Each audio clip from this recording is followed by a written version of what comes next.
So this WRX that I picked up a week or two ago, I got a really good deal on it because it had a misfire in cylinder 3, and the mechanic had given his opinion was that it was a broken ringland.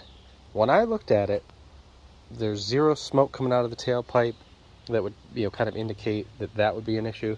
So I was banking on it being either just as simple as bad spark plug or bad coil or loose connection to the coil. So the connector on the coil was a bit loose. Plug that back in, still misfiring.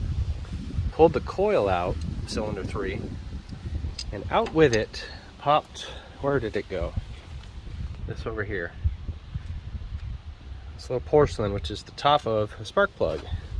If I can get my borescope here, down in there. It's really hard to angle this thing properly. I was able to see it. Oh, there we go. Come on, you can just see that chipped edge of that spark plug, but nothing else down in the hole. So we are gonna pull that plug out, pop a new one in, put the old coil back on, see if it runs. If it doesn't, I do have a couple spare coils. So could have gotten away with a really amazing deal on this thing.